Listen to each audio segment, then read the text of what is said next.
할렐루야. 하나님의 축복과 하나님의 은혜가 늘 충만하시기를 예수 이름으로 축복합니다. 오늘은 복음의 내용이 확실하게 정해졌기 때문에 그 복음을 전하는 최초의 전도와 선교를 살펴보도록 하겠습니다. 이 최초의 전도와 선교는 사도행전에 기록되어 있습니다. 사도행전을 보면서 처음 교회 교인들, 초대교회 교인들이 어떻게 전도하고 선교했는가, 그리고 복음이 이제 구체적으로 정립하여 가는 과정을 같이 살펴보도록 하겠습니다.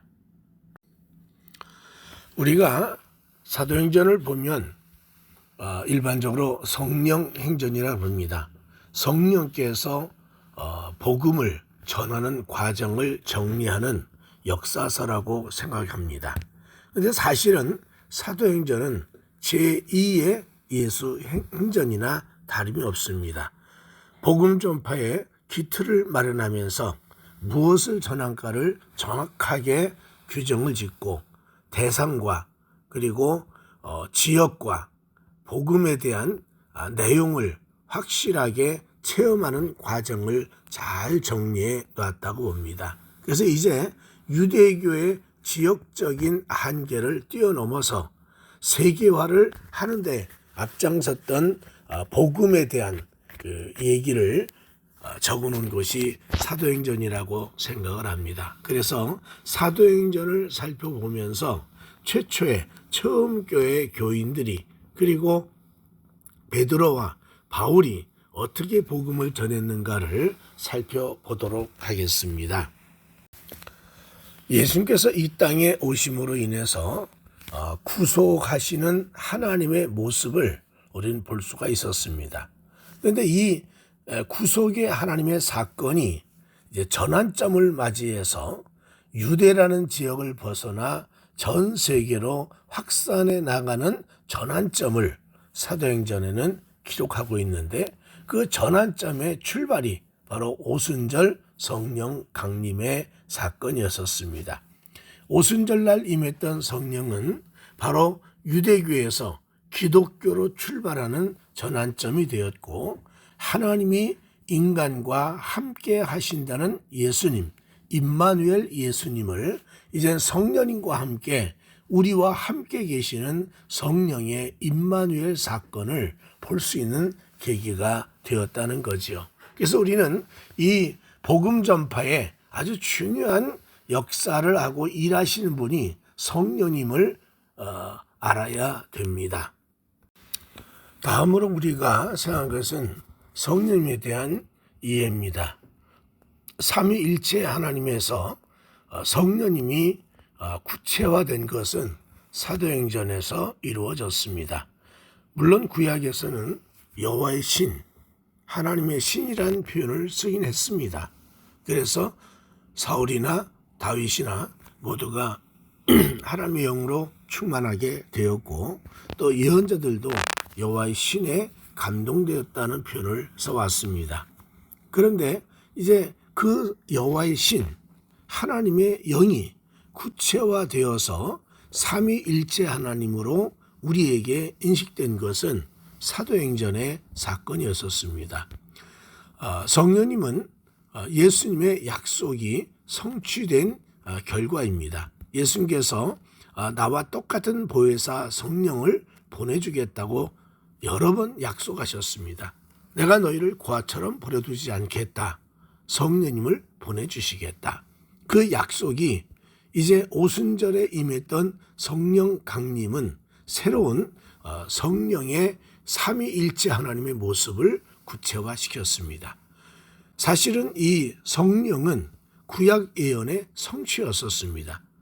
성경은 요엘 선지자의 이야기를 말씀을 비유해서 설명하기를 말세에 남종과 여종에게 성령을 물 붓듯이 부어주신다는 이 말씀을 하면서 성령은 생뚱맞게 임한 우리의 신이 아니고 여러 신 중에 하나의 능력이나 권능의 표현이 아니라 구약의 예언이 성취된 것이다.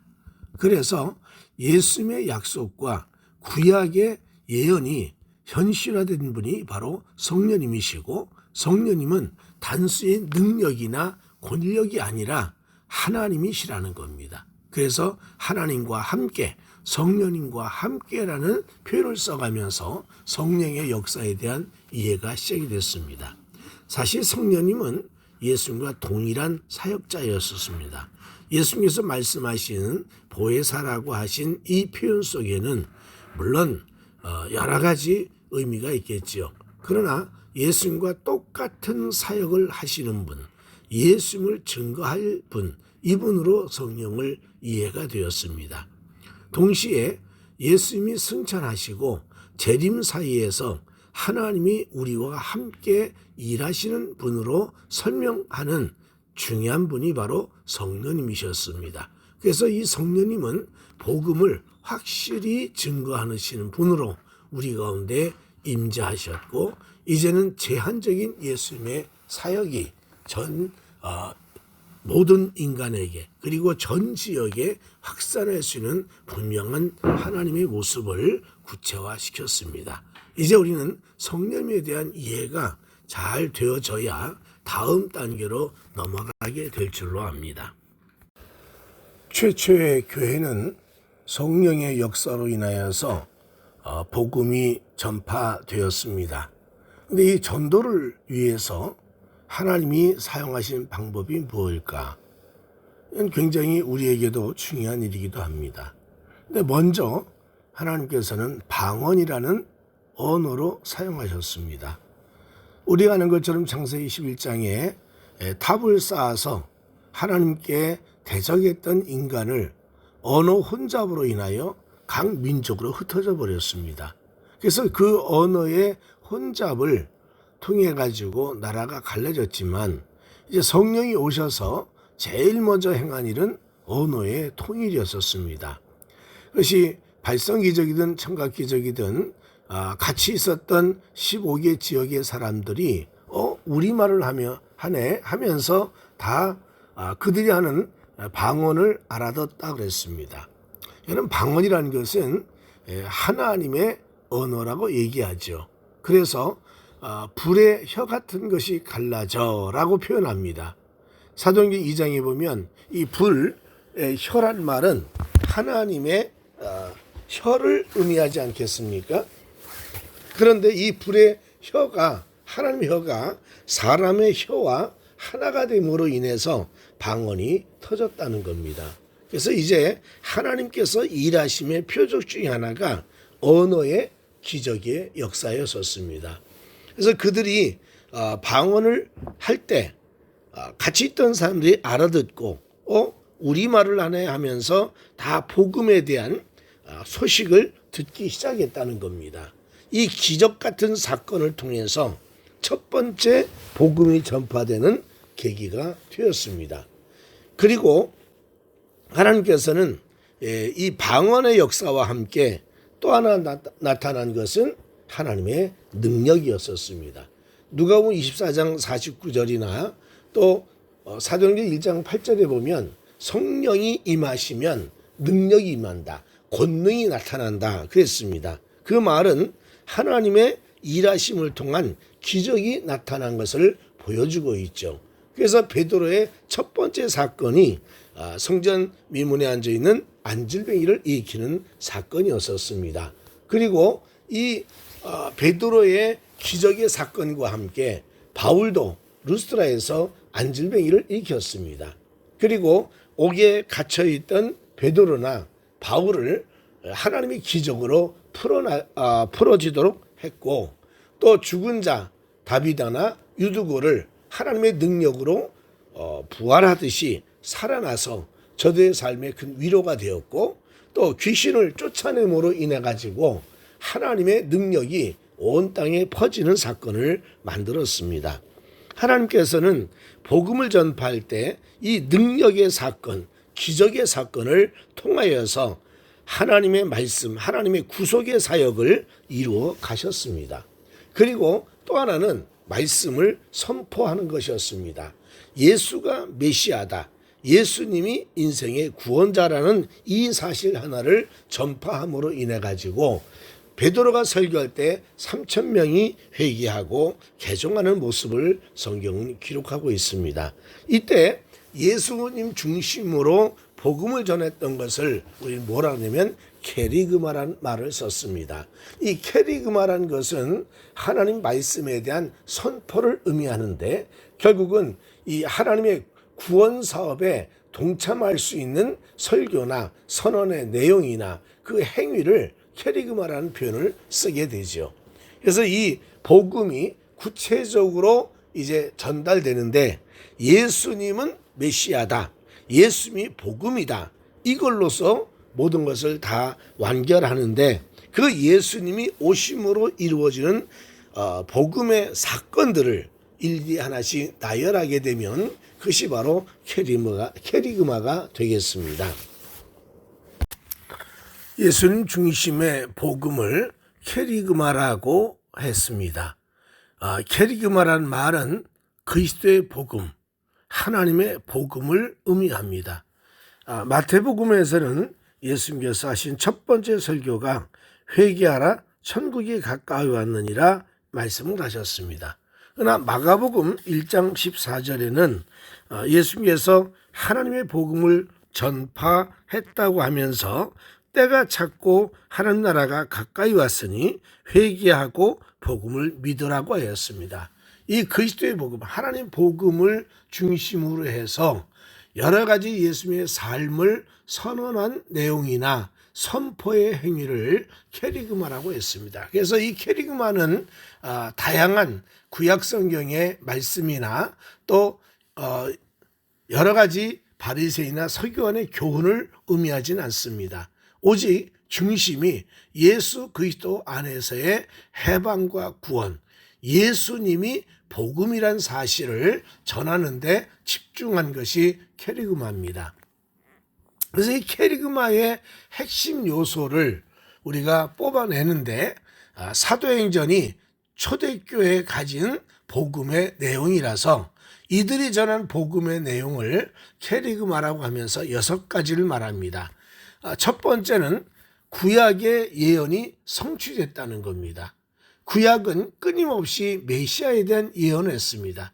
메시아가 오면 새 시대가 열릴 거라는 거죠. 그래서 이 구약이 끊임없이 약속과 예언했던 선자의 모든 내용이 예수님에게서 성취가 됐다는 겁니다. 그래서 이제 예수님이 이 땅에 오심으로 인하여서 메시아 시대가 시작이 됐고 예수님으로 인한 새로운 시대의 서막을 말씀하고 있는 것입니다. 그래서 이 구약의 예언이 성취됐다. 이것이 케리그마의 핵심이에요. 그래서 마태복음이나 다른 복음서에 늘 얘기한 것이 구약의 말씀을 비유해서 또는 인용해서 썼던 것을 봅니다. 두 번째 케리그마의 내용은 예수님이 다윗의 자손이다.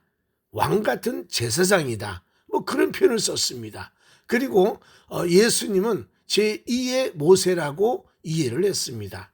이 다윗의 자손, 제2의 모세 이런 표현들은 하나님께서 세상에 보낸 메시아를 지칭하는 표현이었습니다. 그래서 예수님이 이 땅에 오심으로 인하여 이제 왕의 왕으로서 메시아 시대를 이끌어갈 주역이다. 뭐 그런 의미를 내포하고 있지 않겠습니까? 그래서 예수님이 새로운 시대를 이끌어가는 주권자, 통치자임을 설명한 것이 바로 케리그마입니다.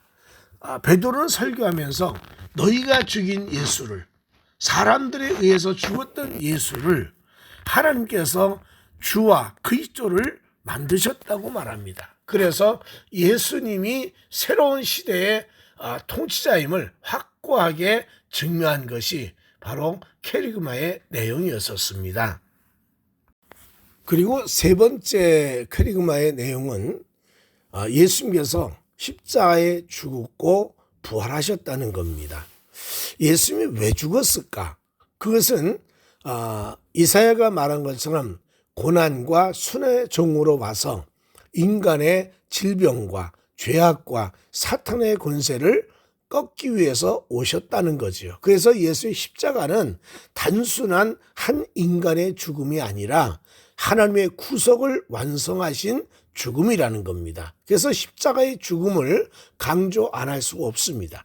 그리고 예수님의 부활은 예수님께서 하셨던 사역의 구체적인 열매를 보면서 마귀의 권세를 깨트리고 승리하셨고 죄를 이겼고 어둠을 이겼다는, 사망 권세를 이겼다는 확증을 부활로 하셨다는 거죠. 그래서 예수의 죽음과 부활은 단순한 고난과 영광이 아니라 메시아로서의 예수님의 영광의 표현이었다는 거죠. 그래서 복음을 전할 때마다 항상 십자가에 죽은 예수님, 부활하신 예수님을 강조 안 할 수가 없습니다. 사도들은 유다가 죽고 나서 제자를 뽑을 때 핵심을 예수님과 함께 있던 사람 중에 부활을 증거할 자라는 표현을 썼습니다. 그러니까 부활을 증거할 사람이 예수님의 제자가 될 수 있는 힘이라는 거죠. 그래서 예수님의 부활을 증거할 마띠아가 선택되어서 유다 대신 제자가 됐거든요. 근데 사실은 바울은 부활보다는 죽음을 더 강조했다고 봅니다. 부활의 주님을 만났습니다. 그래서 확실히 부활했던 걸 인식하지만 그러나 예수님을 핍박하고 죽이고 그 예수님에게 모진 일을 많이 했던 사람이 바울이기 때문에 늘 마음속에 죄책감이 있고 예수님에 대한 미안함이 있을 겁니다. 그래서 바울은 부활도 중요하지만 십자가 중심의 신앙을 가질 수밖에 없었다는 거죠. 그래서 이 십자가의 죽음이 곧 예수님의 영광이고 예수의 부활은 마지막 궁극적인 부활임을 영광임을 표현하고 있습니다. 네 번째는 케리그마의 아주 중요한 요소 중에 하나가 오순절날 성령이 임하셨다는 겁니다. 그리스도께서 현재 나타난 권능과 능력을 성령으로 이해했습니다. 예수님께서 행하신 그 모든 사역의 권능과 능력을 성령께서 오셔서 그대로 재현하고 새로운 세계를 만들어 가신다는 얘기겠죠. 여러분, 성령의 임재가 구약에서는 여호와의 신으로 설명했습니다. 모세가 여호와의 신이 임함으로 인하여서 사명을 발견했지요. 엘리야는 갈멜산에서 여호와의 신이 임한 것을 경험했습니다. 그때 그는 하나님이 여호와가 우리 주되심을 확고하게 한 사건이었고요. 오순절에 임했던 성령은 예수님이 메시아라는 사실을 증명하게 오신 분이 하나님의 영 성령이셨다는 거죠. 그래서 이제 과거의 구약에서는 성부 하나님의 사역을 강조했지만 이제 예수님이 승천한 이후에는 예수님께서 이 땅에 다시 똑같은 분으로 임재해서 권능과 능력을 행하시는 예수님을 설명해 왔습니다. 그래서 제2의 예수님이 성령이시라는 겁니다. 그 다음에 다섯 번째는 예수님의 재림에 대한 약속입니다. 너희가 본 그대로 다시 오리라. 그래서 초대교회 교인들은요, 예수님이 곧 오신다고 생각했어요. 그래서 그걸 우리는 뭐냐면 임박한 종말론이라고 표현했습니다. 여러분, 요한계시록 1장에 보면 예수님이 언제 재림하는가 했을 때 아주 임박하다 그랬어요. 그래서 표현하기를 예수님을 창으로 찌른 사람도 예수님의 오심을 볼 것이라 그랬습니다. 그러니까 로마 구인이 예수님을 창으로 찔러서 물과 피를 다 쏟았는데 그 예수님을 창으로 찌른 그 군인이 다시 오실 예수를 본다는 겁니다. 그러니 얼마나 짧겠습니까? 아마 군인이었던 이 사람이 70을 산다면 40년 후가 될 것이고 50년이라고 한다면 80을 산다면 50년이란 그 안에 주님이 오신다는 믿음을 가진 사람들이 초대교회 교인들이었다는 거죠. 그러나 예수님이 이 땅에 오셔서 부활하시고 승천하신 것은 결국 메시아의 새로운 시대를 완성했다고 생각했습니다. 그런데 이제 예수님께서 재림하시면 그 메시아 시대의 최종적인 완성이라는 거죠. 그래서 학자들이 이런 말합니다. 메시아 시대는 이미 완성이 됐다는 거예요. 그러나 아직 그 메시아의 시대가 도래하진 않았다. 그건 언제 임하느냐? 예수님이 재림할 때 임하신다는 거죠. 그래서 예수님의 재림은 굉장히 중요한 그 복음의 내용 중에 하나입니다. 요즘에는 재림에 대한 얘기가 너무 흔하다 보니까 예수님이 다시 오심에 대한 이단들이나 여러 가지 잘못된 교리를 가리킨 사람 때문에 이 재림에 대한 인식이 약해졌어요. 그래서 우리 신앙인들이 재림에 대한 약속이 좀 무뎌졌지만, 그러나 중요한 건요, 반드시 예수님이 이 땅에 오신다는 겁니다. 그때 오심으로 요한계시록 말씀한 대로 철장의 권세를 가지고 임하셔서 마귀의 권세를 깨뜨리고 다 하나님의 능력으로 새로운 세계를 만들어 가신다는 표현을 우리는 알고 있습니다. 우리 모두가 재림의 신앙, 마라나타라는 이 신앙의 개념을 가지고 살아가야 될 줄로 믿습니다. 여섯 번째로 사도행전서 케리그마의 내용은 뭐냐면, 예수님에 대한 말씀을 들으면 예수님으로 인하여 회개하게 되고, 회개한 사람에게 용서를 주시며 죄사함을 얻게 하고, 그리고 그에게 성령을 부어주시고 성령의 충만함과 함께 이제 구원을 받는다는 겁니다. 그래서 이 복음의 기능 중에 하나가 바로 회개와 용서, 그리고 성령의 임재와 구원이라는 큰 틀을 가진 것이 복음의 기능입니다. 사도행전에 보면 이 6가지의 케리그마를 설교하면서 곳곳마다 복음을 전했고, 바울도 또 바나바도 베드로도 빌립도 많은 사람들이 이런 케리그마에 대한 설명을 구체적으로 함으로 인해서 복음의 역사를 확장시키는 아주 중요한 계기가 되었고, 그 복음을 체계화시키는 작업이 일어나지 않았는가. 그래서 여러분 아는 것처럼 이 니케아 회의 때 신조를 만들 때 이 케리그마의 6가지 내용이 확고하게 자리 잡게 됐다고 생각합니다. 케리그마라고 하는 복음이 증거됐습니다. 단순했습니다. 예수님의 삶과 죽음과 부활, 그리고 다가올 재림을 기다리는 마음으로 예수를 전하였습니다. 그 예수를 전함으로 인해 가지고 물론 반대하는 자도 있었습니다.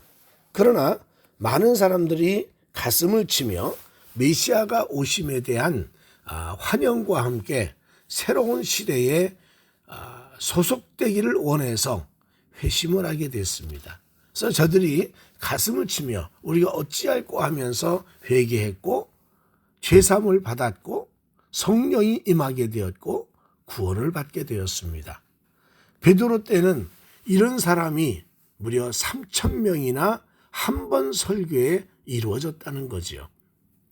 이 많은 사람들이 모였을 때 그들이 함께 예배드리고 섬기는 삶을 우리는 교회라고 하였습니다. 모세 때는 하나님 섬기기 위해서 성막을 만들었지요. 물론 제사장 중심이었고 제사가 중심이었었습니다. 그러다가 솔로몬 때 성전을 지었습니다. 아주 아름답게 최고의 부를 누려가면서 성전을 건축했지요. 그러나 바벨론 때 와서 성전은 무너졌어요. 그리고 바벨론의 나라 정책에 의해서 흩어지게 됐고, 흩어진 이스라엘 사람들, 유대인들이 모여서 나름대로 자기의 나라 정체성을 회복하고 교육하고 민족의 존재를 가지고 있었던 것이 회당이었었습니다. 그래서 많은 회당 속에서 하나님 말씀을 배웠고, 에스라 같은 사람은 회당에서 성경을 모으면서 편집하는 일도 있었죠. 그러다가 이제는 예수님이 오심으로 인해서 그런 회당이나 성전이 있는 것이 아니지만 집에서, 그리고 여기저기 모임 속에 하나님의 택한 백성들이 모인 곳을 이제 에클레시아, 교회, 하나님의 나라가 이루어지는 장소로 여기게 됐었습니다. 그래서 이제 처음 교회는 교회가 설립이 되어졌고 그 설립 속에 어떻게 하나님을 섬겨야 되느냐 하는 부분을 구체화시켜서 저들이 사도의 말씀을 듣기도 하고 교제도 하고 아가페 식사인 성찬을 행하기도 하고 그래서 교회가 하나씩 하나씩 자리를 잡기 시작했습니다. 물론 핍박도 많았습니다. 그럼에도 불구하고 예수를 향한 충성과 사랑이 교회를 존립하게 만들었고 그러면서 이제 교회가 많은 숫자와 함께 성장된 교인들로 인해서 조직이 이루어졌습니다. 사도행 6장에는 최초의 안수 집사라는 제도가 생기기 시작했고 감독이나 여러 지도자들의 명칭이 생기면서 교회가 이제 조직화되기 시작했습니다. 그러면서 지역 교회가 생기고 그 지역에 생긴 교회가 발전해서 복음을 전하고 하늘나라가 확장해 나가는 놀라운 일들이 있었습니다. 이제 교회가 확장되고 여러 지역에 생기면서 사도들 12명에 의해서만 전해진 복음이 아니라 캐리기머라고 하는 복음의 내용이 이제 구체화되면서 여기저기 평신도 지도자도 생겼고 여러 하나님의 일꾼들이 생기면서 하늘나라가 확장해 나가는 과정을 보게 되었습니다. 우리가 아는 것처럼 빌립이란 집사 또 이분도 큰 역할을 하지 않았습니까? 베드로 사도만이 아니라 이런 교회 일꾼들이 큰 역할을 했고요. 바울도 사실은 예수님의 제자라고 보기는 어려웠지 않습니까? 그가 예수를 핍박하는 자였고 예수를 대적하는 자였으나 그도 예수를 믿고 이제 복음의 증거자가 되었습니다. 이런 여러 가지 과정 속에 교회라는 이제 공동체가 새로운 기독교 사역의 중심지가 되었고 예수님께서 원하신 하나님의 나라를 확장해 나가는데 중심 처소가 교회가 됐다는 겁니다. 이제는 구약의 이스라엘 민족에 제한된 성전이나 회당이 아니라 온 인류를 향한 하나님의 구속사역을 완성해 나가는 처소가 교회가 되었다는 겁니다. 우리는 하나님이 세우신 이 조직, 교회를 통해서 복음이 땅끝까지 전파되기를 간절히 원합니다.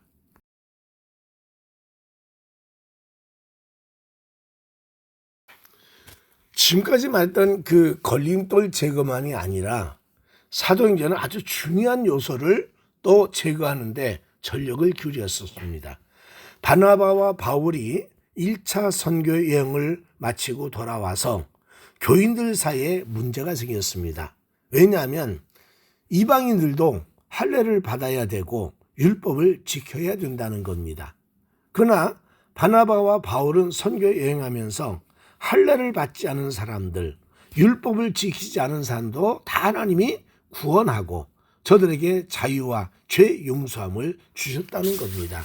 그걸 경험했던 바울과 바나바가 예루살렘에 있는 총회, 요즘 말하면 총회죠. 사도들 모임에 가서 이 일을 제기했습니다.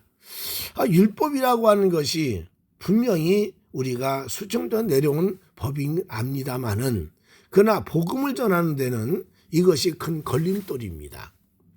대부분의 사도총회에 모인 사람들은 율법도 지켜야 되고 예수를 믿어야 된다. 간단히 말하면 인간의 행위, 업적, 공로 플러스 믿음이 있어야 구원받는다고 생각했어요. 성경이 이렇게 표현합니다. 바리새인 중에 예수를 믿는 사람들이 주장했다는 거죠. 야고보도 아마 그런 쪽에 행위를 강조한 사람이 아니었나 생각이 듭니다.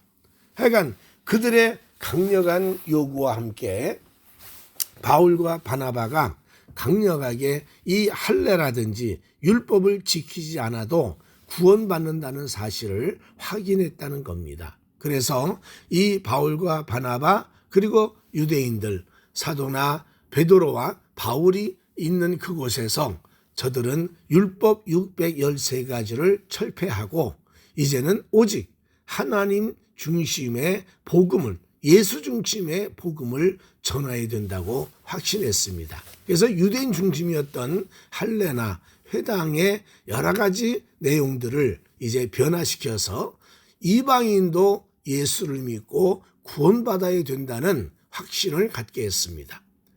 그리고 또 하나 중요한 것은 회당이란 모임이 굉장히 중요했습니다. 이스라엘 백성의 몇백 년 동안 내려왔던 회당이라는 제도, 그 속에서 유대인 교육을 했고 그 속에서 하나님 말씀에 대한 분명한 확신을 갖게 했던 회당이었는데, 이제 복음을 전하고 복음이 들어간 사람들이 가정에 모이기 시작했다는 겁니다. 이 가정이라고 하는 조직 속에 복음이 들어가게 됐고, 그래서 이제는 그 가정이 하나의 교회가 됐다는 겁니다. 어떻게 보면 이 모든 것들은 굉장히 중요한 일 중에 하나가 아니었나 이런 생각하면서 복음이 전파됐을 때 회당이 가정으로 깊숙이 들어가는데 큰 역할했던 일이 사도행전의 내용이었습니다.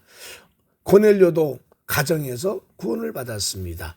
에베소의 12가정도 가정에서 새롭게 변화되어 하나님을 만나게 되었습니다.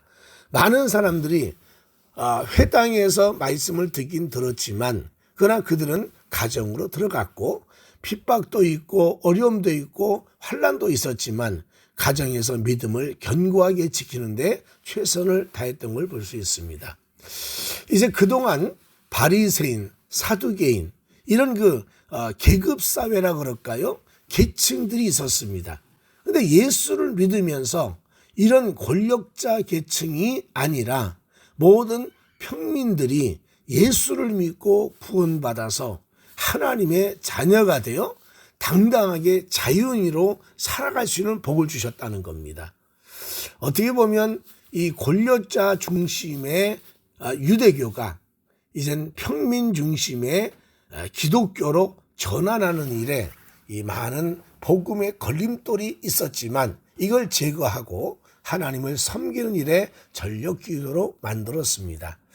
우리는 이 사도행전이 단순히 성령 행전이다, 예수님의 사역이 구체화된 거라 하는 건 이해합니다마는, 그러나 유대교가 세계적인 기독교로 확산해 나가는데 모든 걸림돌을 깨부시는 사건들이 구체적으로 되는 것이 사도행전이었다는 거죠.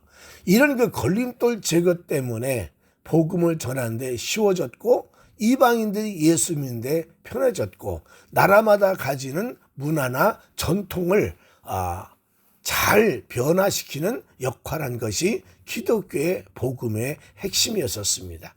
우리도 이 복음 전하는데 사회적인 어떤 제한 또는 한계 또는 관습, 전통 이것들이 복음 전파에 걸림돌이 되지 않는 내가 있기를 간절히 바랍니다.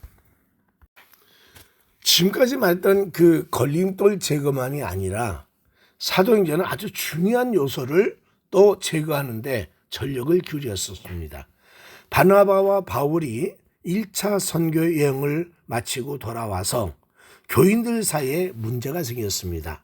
왜냐하면 이방인들도 할례를 받아야 되고 율법을 지켜야 된다는 겁니다. 그러나 바나바와 바울은 선교 여행하면서 할례를 받지 않은 사람들, 율법을 지키지 않은 사람도 다 하나님이 구원하고 저들에게 자유와 죄 용서함을 주셨다는 겁니다.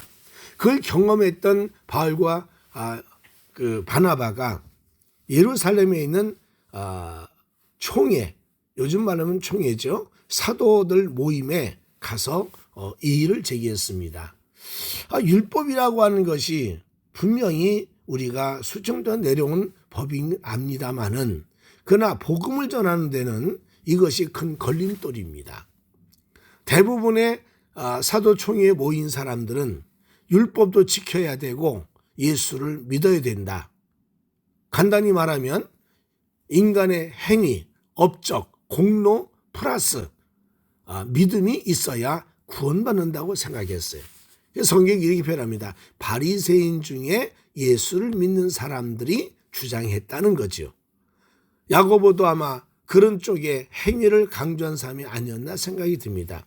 하여간 그들의 강력한 요구와 함께 바울과 바나바가 강력하게 이 할례라든지 율법을 지키지 않아도 구원받는다는 사실을 확인했다는 겁니다. 그래서 이 바울과 바나바 그리고 유대인들 사도나 베드로와 바울이 있는 그곳에서 저들은 율법 613가지를 철폐하고 이제는 오직 하나님 중심의 복음을 예수 중심의 복음을 전해야 된다고 확신했습니다. 그래서 유대인 중심이었던 할례나 회당의 여러 가지 내용들을 이제 변화시켜서 이방인도 예수를 믿고 구원받아야 된다는 확신을 갖게 했습니다. 그리고 또 하나 중요한 것은 회당이란 모임이 굉장히 중요했습니다.